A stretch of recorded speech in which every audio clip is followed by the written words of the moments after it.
Bueno, buenas tardes, profesora. Voy a hablar de lo que es el adicional por traslado, el salario básico dependiendo de la zona del país, también de los adicionales que se le paga a los no especializados y a los especializados, y también de lo que es la representación gremial de los obreros. Bueno, el adicional por traslado se le abona a aquel obrero que deba desempeñar su nuevo trabajo que quede fuera del ejido urbano, y dependiendo de la cantidad de kilometraje será un adicional distinto, ¿no? De 0 a 5 kilómetros tenemos un adicional del 5%. De 5 a 10 kilómetros tenemos un 7%. De 10 a 15 un 9%. De 15 a 25 kilómetros un 11%. Y de 25 a 30 un 13% de adicional. Bueno, de junio del 2023, dependiendo de la categoría, tenemos el porcentaje que se le da en las distintas zonas. En la categoría de oficial especializado tenemos lo que es en la zona A se le paga un salario básico de 1.052 pesos. En la zona B es el salario básico más un adicional de 116 pesos.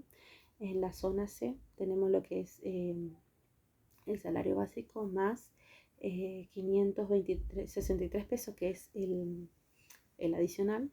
Y en la zona C austral es el salario básico más el 100% de adicional. Luego tenemos lo que es en la categoría de oficial, que en la zona A se le paga un salario básico de 897 pesos. En la zona B es el salario básico más 99 pesos de adicional.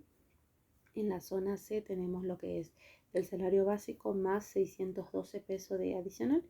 Y en la zona C austral se le abona el salario básico más el 100% de adicional. Luego tenemos lo que es la categoría de medio oficial. Ellos en la zona A tienen un salario básico que es de 897 pesos. En la zona B tenemos lo que es el salario más 90 pesos de adicional. En la zona C tenemos el salario básico más un adicional de 626 pesos. Y en la zona C austral es el salario básico más el 100% de adicional. Luego tenemos lo que es la categoría de ayudante, que en la zona A se le paga un salario de 759 pesos. En la zona B es el salario básico más un adicional de 87 pesos. Y luego tenemos lo que es en la zona C, es el salario básico más 648 pesos de adicional.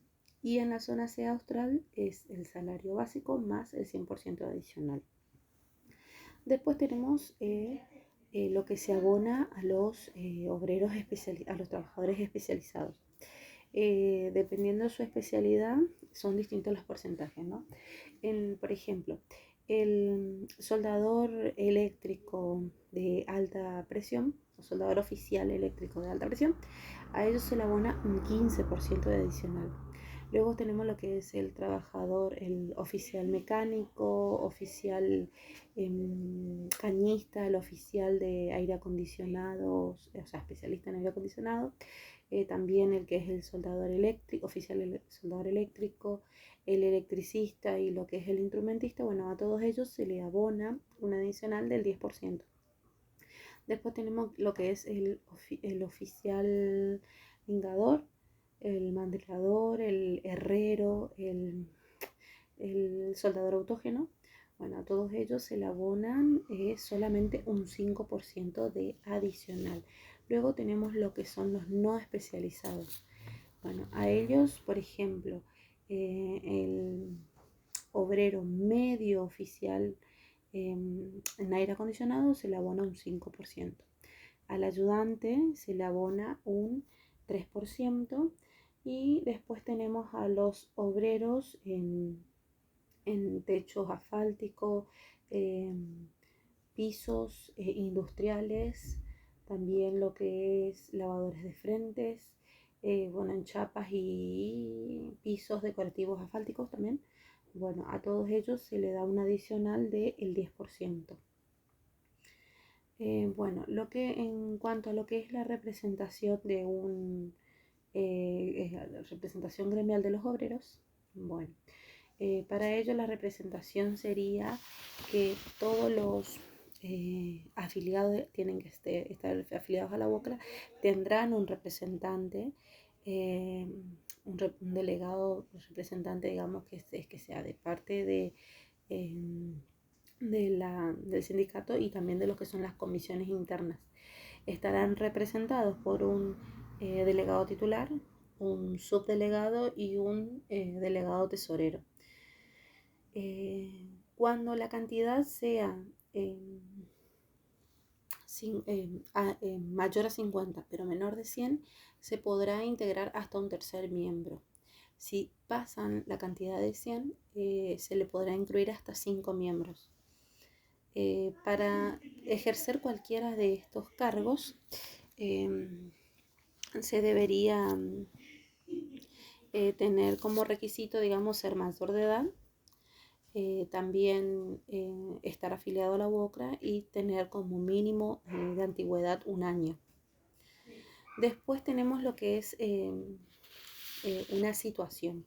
En la situación que yo voy a hablar, voy a plantear de la de un obrero que está haciendo su actividad, digamos, es la de armado de hierro. Tiene lo que es los elementos de protección personal básicos, ya sea zapatos de seguridad, ropa de trabajo y casco. Para esta actividad que está realizando el obrero, no cuenta con los guantes de descarnes y la faja, para lo cual el trabajador me plantea la falta de esos elementos de protección personal. En cuanto a esa actividad, los riesgos a lo que está expuesto por no utilizar guantes,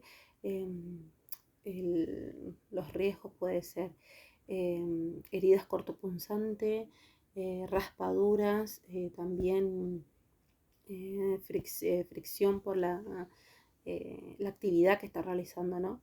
Y por la falta de fajas le puede producir ya sea una lesión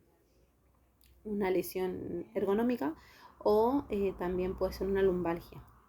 Teniendo en cuenta esta situación, yo voy a consensuar y a plantearlo al empleador para que prevea de los elementos de protección personal necesarios.